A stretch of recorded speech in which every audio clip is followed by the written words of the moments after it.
Hey everybody, it's Logan here from Red Bandana Gaming. As you can see today, PlayStation or Sony, however you want to address them, put up the Road to the PS5 video. Unfortunately, I wasn't able to do a live reaction this morning, so I figured I'd do it now. I haven't watched or heard or seen anything from this video. So I decided to, looks like we're at about an hour. Yeah, got my coffee, even though it's around 2:30 p.m. the time I'm watching it. Apparently this ended about 2 hours ago. It says premiered 2 hours ago. So yeah, let's watch and find out, and hopefully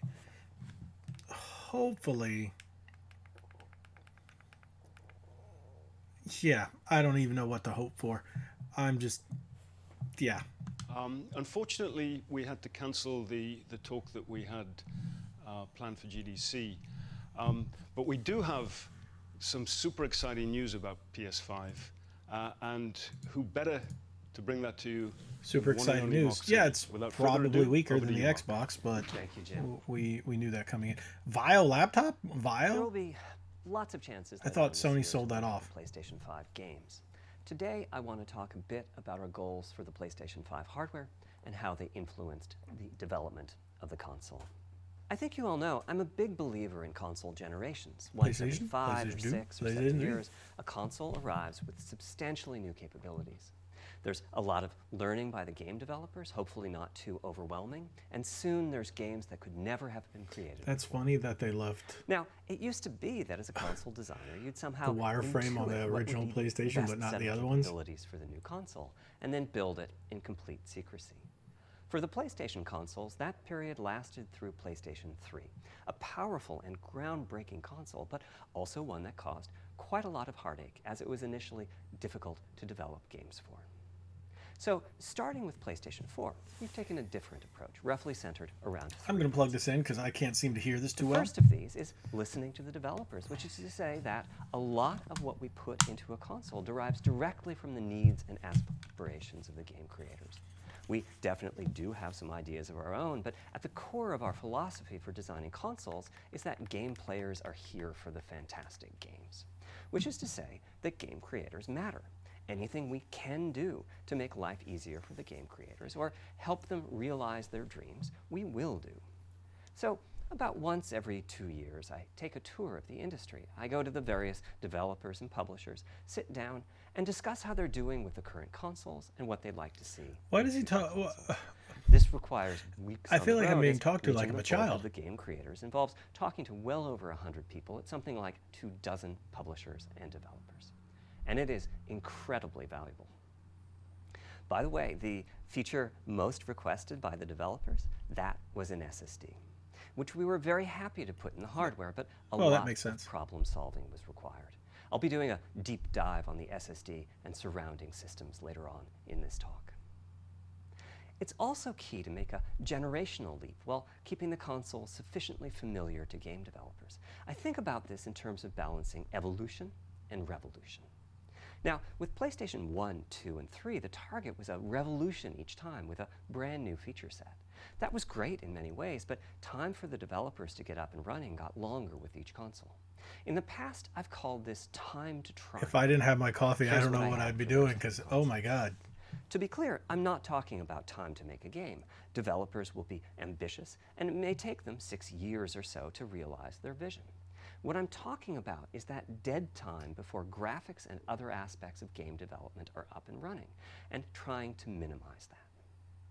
On the other hand, if we're trying to reduce that dead time to zero, I really find it funny how they took the wireframe models in 3D modeling when you're making anything in Maya. What value it adds, and whether it's worth the PS1 model has all the wireframe from the 3D models. So the other ones don't. We were able to strike a pretty good balance between performance and familiarity. We got required learning back at least in the PS3 because it's curved. With they have the curved. I'm sorry, this is what I'm taking from this video. Tension between adding new features and keeping a familiar programming model. Ultimately, I think we've ended up with something under a month of getting up to speed. The console reveal. The console reveal. I'll go The console's going to be in the shape of a PS5 logo. Our philosophy with the GPU and the specific feature set that resulted from it. It's also very important for us, as the hardware team, to find new dreams, by which I mean something other than CPU performance, GPU performance, and the amount of RAM.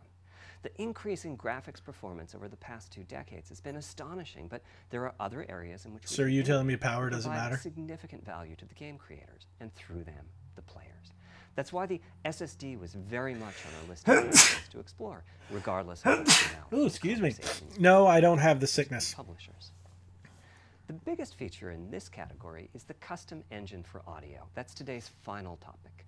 The push for vastly improved audio, and in particular 3D audio, isn't something that came out of the developer meetings. It's much more the case that we had a dream of what might be possible 5 years from now, and then worked out a number of steps we could take to set us on that path. So here again are the 3 principles, the first being enabling the desires of developers to drive the hardware design. To me, the SSD really is the key to the next generation. Wow, this is boring. It's a game changer. And it was the #1 ask from developers for PlayStation 5. Okay, As the in, people you're we talking know it's to probably impossible, but can you put an know SSD? these things. That was a discussion we were also having internally. It was clear that the presence of a hard drive in every PlayStation 4 was having a positive impact. A lot of things that would simply have been impossible at Blu-ray disc speeds were now possible. At the same time, though, in 2015 and 2016, when we were having these conversations, developers were already banging up against the limits of the hardware. And a lot of developer time I don't care. designing around slow load speeds. I want to focus in on just one number here, which is how long it takes to load a gigabyte of data from a hard drive. The difficulty being that hard drives are neither particularly fast nor flexible. If all your data is in one block, which Okay, is frankly if this not is the very information likely, you're giving you to can us, load why are you 50 to talking to 100 us like megabytes a we second, are depending on where morons? the data is located on the hard drive. Because Let's just some assume it's regular on the person hard drive, watching this which isn't means going to loading understand a that. gigabyte takes 10 seconds.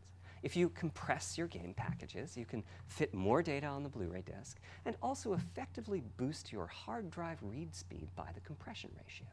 We support zlib decompression on PlayStation 4 that gets you something like 50% more data on the disc and 50% higher effective read speed. Unfortunately, though, it's highly likely that your data is scattered around in various files on the hard drive, as well as sourced from multiple locations within those files. So lots of seeks are needed at 2 to 50-ish milliseconds each. Maybe My this rule of was a thumb is bad that the hard idea. drive is spending 2/3 of its time seeking, and only This a is third of its time actually Boring. loading I'm data. gonna poke Putting at my all of that computer together, screen. a It's gonna gigabyte is poke. very roughly 20 seconds. Wow, to this load is. from I a don't hard drive. care. Now, All right, a we gigabyte is understand not the much speed data. differences. Games are Those of using us who are 5 watching or this, 6 we gigabytes of understand RAM on PlayStation 4, so boot times a and standard load times can get hard pretty disk drive grim. between a Or to solid put that state. differently, as a Tell player, us you about wait the for console. the game to boot, Don't wait tell for us the game to load, wait for the level to reload This. every time you die, and you wait for what is euphemistically called fast travel. And all of that leads to the dream. What if we could have not just an SSD, but a Okay, blindingly cool. fast SSD? If we could load 5 gigabytes a second from it, what would change? You can do all Now, this SSDs by giving are us completely different from one hard drives. image They don't that have tells the seeks specs. as such. If Cool. you have a 5 gigabyte a second Those of us who are SSD, interested in the you can read specs, data like from myself, 1,000 different we'll know how to locations read within that. a We'll second, understand pretty what much it's as saying. speed. You don't have As to for talk like this, time Mark to load Cerny, a and gigabyte, tell us, this is hey, next this gen we're is what you talking got. about. So This is what memory we is can do. bigger. Dude, Instead, we don't should do be that. asking how long to load 2 gigabytes. I want to see the console. answer is about a quarter of a Give second. me just a And that's solid amazing. spec We're sheet. talking 2 If you want, give me a orders of magnitude, comparison like you meaning got right here, very PS4, roughly PS5. Cool. 100 times faster. Which means at 5 gigabytes a second for the SSD, the What potential what is is that this doing the for game us boots in a that are second. interested? There are no What is this load doing for screens. us? The game just fades down while loading a half dozen gigabytes and fades back up again.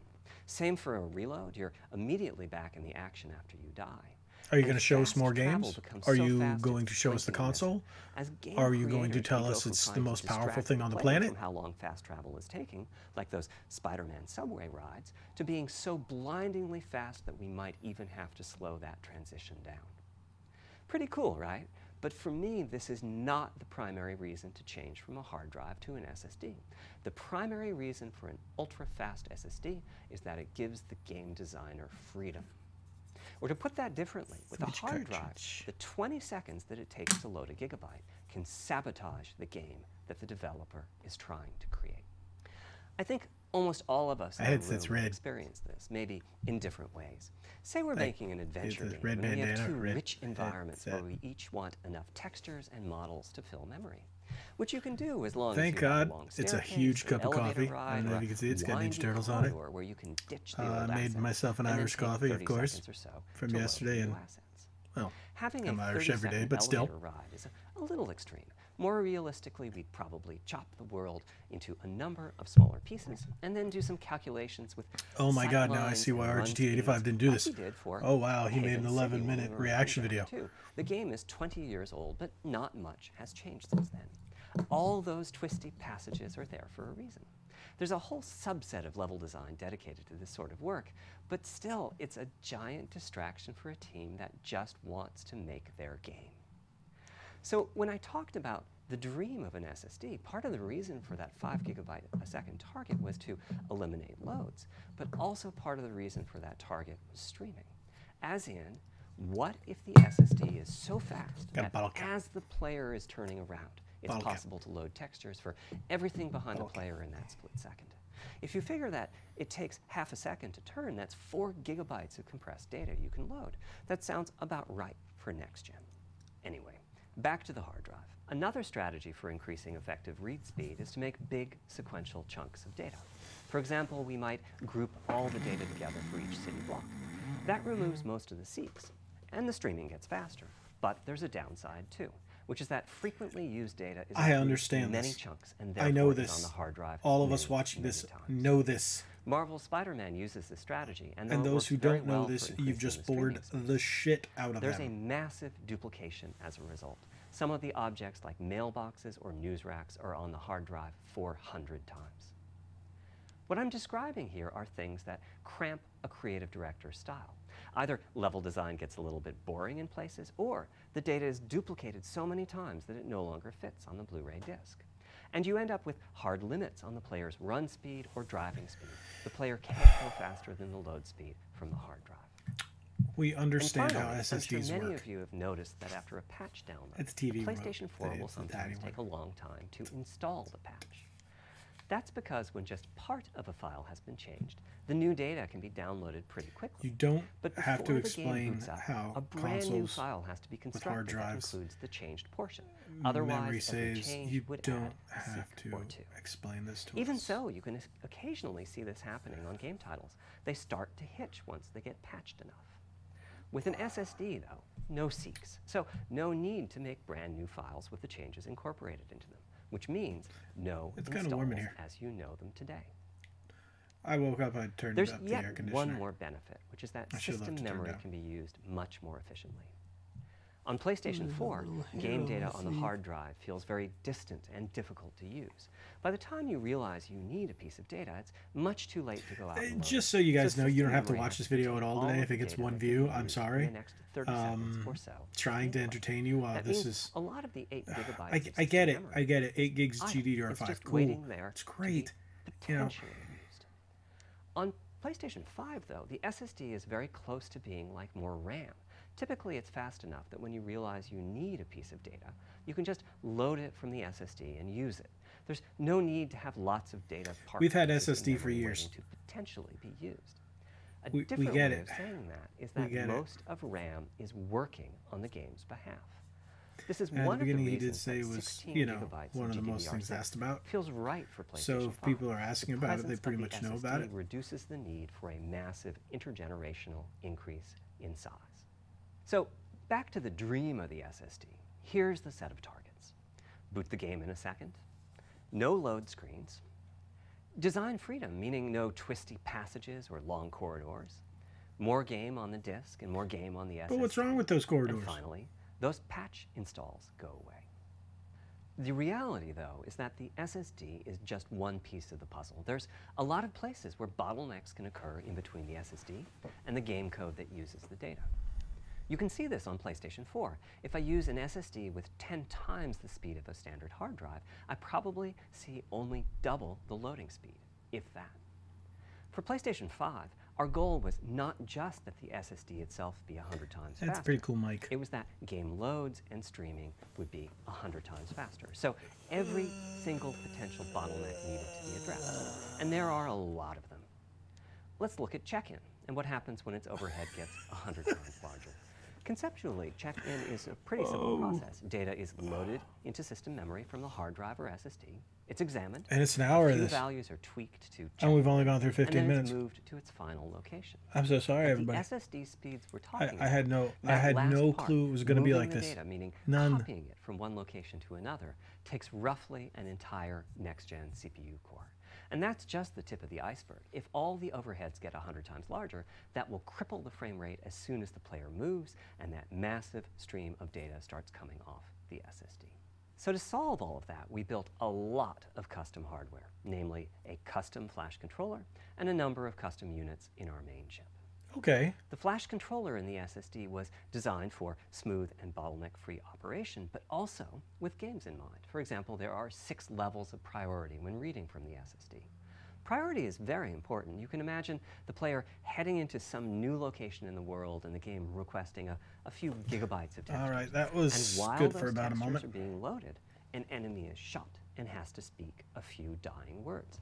Having multiple priority levels lets the audio for those dying words get loaded immediately. On one side, that flash controller connects to the actual flash dies that supply the storage. To reach our bandwidth target of 5 gigabytes a second, we ended up with a 12-channel interface. 8 channels wouldn't be enough. I declined it. They left the voicemail. We've achieved is I'm really 5 tempted to pick it up. 1/2 gigabytes a second. With a 12-channel interface, the most natural size that emerges for an SSD is 800. I don't think the key question for us was, is that enough? I mean, it's tempting to add more, but Flash certainly doesn't come cheap, and we have a responsibility to our gaming audience to be cost-effective with regards to what we put in the console. Ultimately, we resolved this question by looking at the play patterns of a broad range of gamers. We examined the specific games that they were playing over the course of a weekend or a week or a month, and whether that set of games would fit. Check my voicemail. This is boring. We were able to establish that the friction caused by reinstalls or re-downloads would be quite low. And so we locked in on that 825 gigabyte size, while also preparing multiple strategies so that those who want more storage can add it. I'll go through the details in a moment. One unheard message. Back to the flash controller. On the other side, it connects to our main custom chip via 4 lanes of Gen 4 PCIe. And inside the main custom chip is a pretty hefty unit dedicated to I/O. My professor. Before we talk about what that does, let's talk compression for a moment. PlayStation 4 used zlib as its compression format.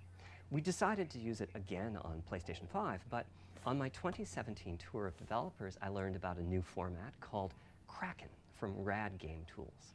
It's like zlib's smarter cousin. Simple, similar types of algorithms, but about 10% better compression, which is pretty big. That means 10% more game on the UHD Blu-ray disc or on the SSD. Kraken had only been out for a year, but it was already becoming a de facto industry standard. So apparently that was a pretty important call. Using it or getting ready to evaluate it. So we hustled and built a custom decompressor into the I/O unit, one capable of handling over 5 gigabytes of Kraken format input data a second. After decompression, that typically becomes 8 or 9 gigabytes. Anybody else just want me to go because that's what I'm gonna do. Okay, are they gonna review? Are they gonna? Let's see what this says. PlayStation 4 and PlayStation 4 Pro titles rely on is still available in backwards compatibility modes. Oh, backwards compatibility. Is that let me skip back a little bit. Before I get into the capabilities of the GPU, I'd like to make 2 points that can be quite confusing. First, we have a custom AMD GPU based on their RDNA 2 technology. What does that mean?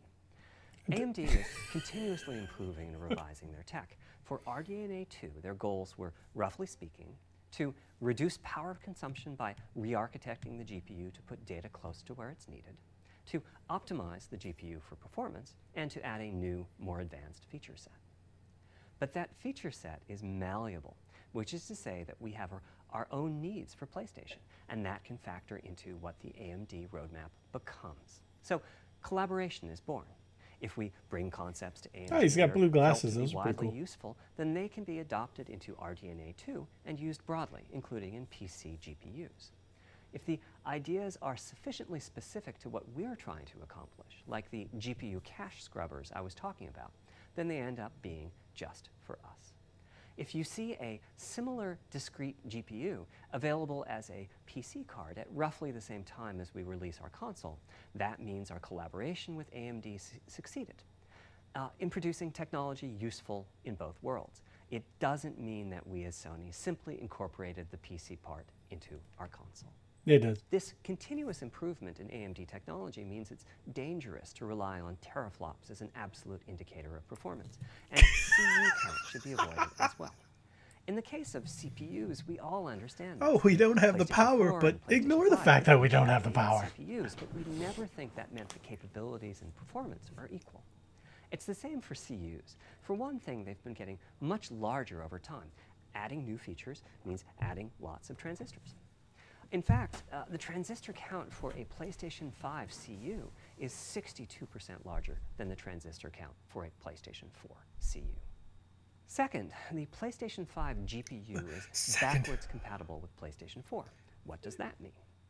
One way you can achieve backwards compatibility is to put the previous console's chipset in the new console, like we did with some PlayStation 3s, but that's of course extremely expensive.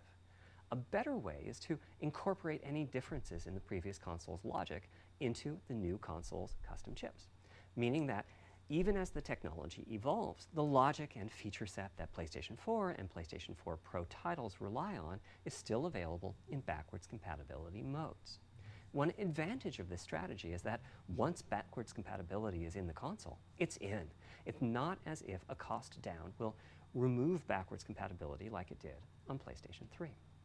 Achieving this unification of functionality took years of efforts by AMD, as any roadmap advancement creates a potential divergence. That was anticlimactic. Running PS4 and PS4 titles at boosted frequencies has also added complexity. The boost is truly massive this time around, and some game code just can't handle it.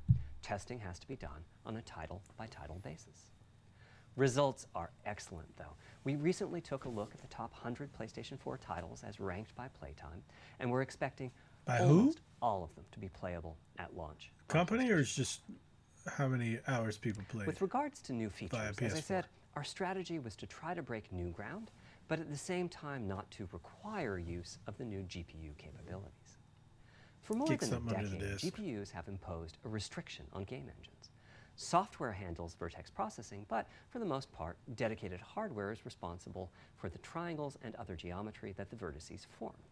That means it's not possible to do even basic optimizations, such as aborting processing of a vertex if all geometry that uses it is off-screen. PlayStation 5 has a new unit called the Geometry Engine, which brings handling of triangles and other primitives under full programmatic control. So much for that backwards compatibility. Let's skip forward a little more. What is this? It'll take less than 1 million rays a second to have a big impact on audio. Who cares?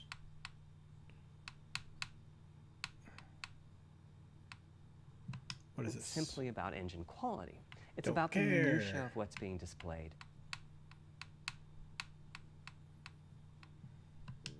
So if we compare transistor counts, 36 RDNA 2 CUs equates to roughly 58 PlayStation 4 CUs. It is a fairly sizable GPU. Then we went with a variable frequency strategy for PlayStation 5, which is to say we continuously run the GPU and CPU in boost mode.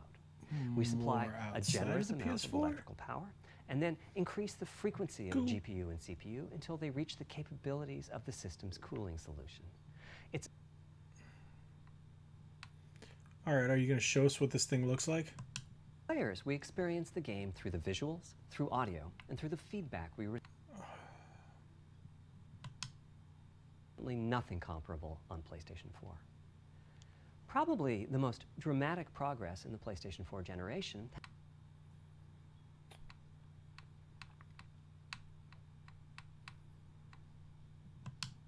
attenuation of the sound at that frequency. The HRTF hardware unit that we built, the Tempest engine. It's based on AMD's GPU technology. We modified a compute unit in such a way as Are you kidding me? that we have sampled. The sound source might be moving, which needs goals with 3D audio is going to be a multi-year 3D audio, cool. HRTF. The audio team All analyzed right, none of this is things that we're unfamiliar with these days. Nothing that's actually far from mind-boggling. default HRTF. That's the red dot here, that they can toggle between PS4 style and PS5 style audio and not sense much difference. I've had a few people describe the PlayStation 5's 3D audio as 5 HRTFs. There's a simple test where you pick the one that gives you the best locality. That's just the first step, though. This is an open-ended research topic. Maybe you'll be sending us a photo of your ear, and we'll choose a neural network to pick the closest HRTF in our library. Maybe you'll be sending us a video of your ears and your head, and we'll make a 3D model of them and synthesize the HRTF. Maybe you'll play an audio game to tune your HRTF. We'll be subtly changing it as you play and home in on the HRTF that gives you the highest score, meaning that it matches you the best. This is a journey we'll all be taking together over the next few years. Ultimately, we're committing to enabling everyone to experience that next level of realism. Hopefully, I've been able to illustrate a bit about our design and decision-making process today and why PlayStation 5 has the feature set that it does. Now comes the fun part. We get to see how the development community takes advantage of that feature set. I'm hoping for the completely unexpected. Will it come from audio, ray tracing, the capabilities of the SSD, or something else? I guess we'll find out soon enough. Thank you for your time today. The hell? Okay. What was that? What the hell was that? You told us that the console has a SSD. You told us about the Ryzen GPU, CPU, and you told us about the 3D sound, and nothing about backwards compatibility besides with PS4 games. What the hell did I waste my time watching? You didn't tell us what the console can do.